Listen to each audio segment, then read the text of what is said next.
Assalamualaikum warahmatullahi wabarakatuh dan selamat sejahtera. So hari ini kita masih lagi dalam subtopik dalam chapter 6 alternating current, tapi kita akan masuk subtopik 6.2 root mean squared. Ini adalah subtopik yang pendek.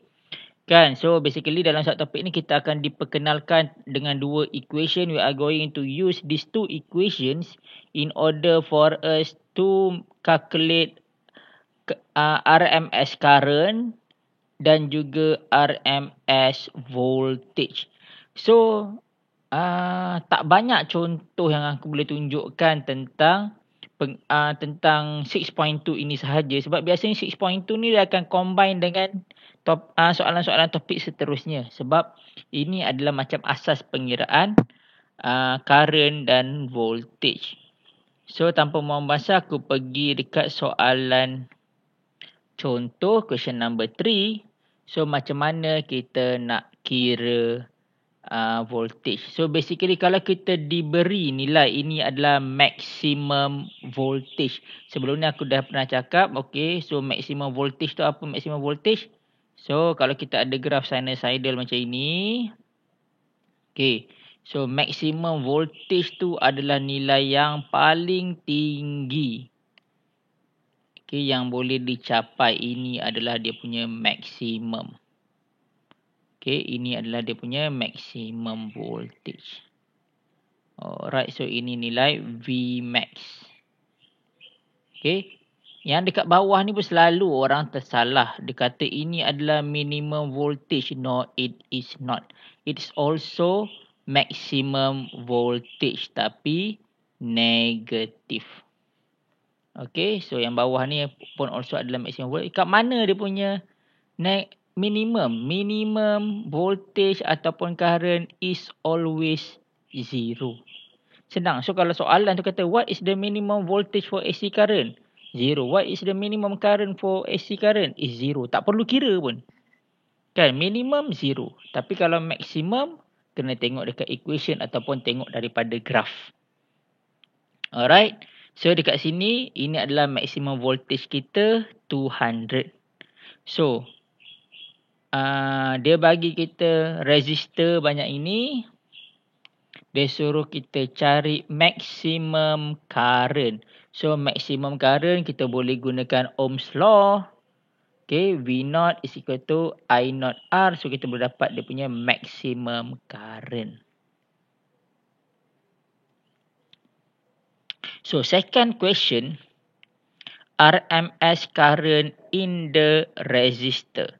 So RMS current in the resistor. So kau gunakanlah equation yang kita tunjukkan tadi, nak cari IRMS menggunakan maximum current kat sini.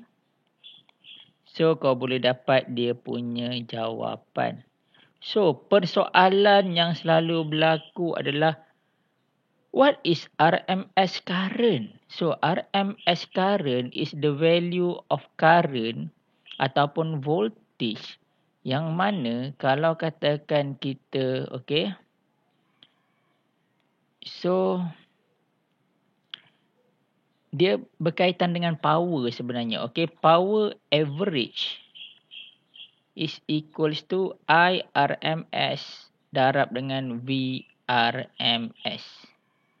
Ataupun separuh daripada power, maximum power. So as we know kan, current and voltage is alternating. So dia berubah-ubah kan dalam satu circuit, AC circuit. Dalam AC circuit current ni dia berubah-ubah, voltage pun dia berubah-ubah.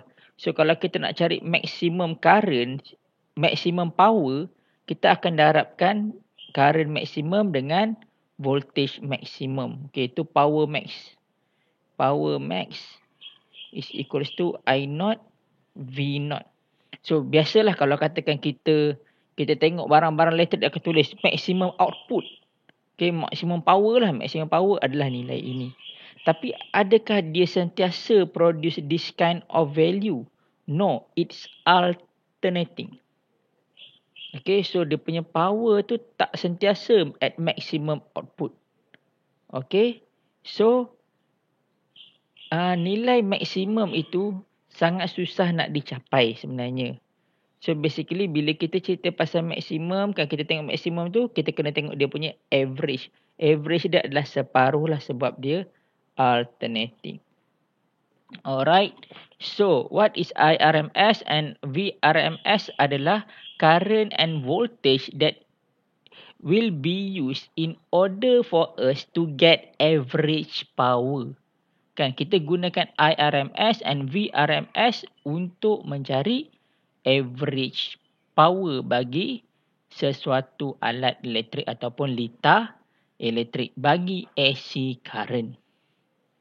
Alright. Okay. So, is it clear? Alright. So, I think this is all kan.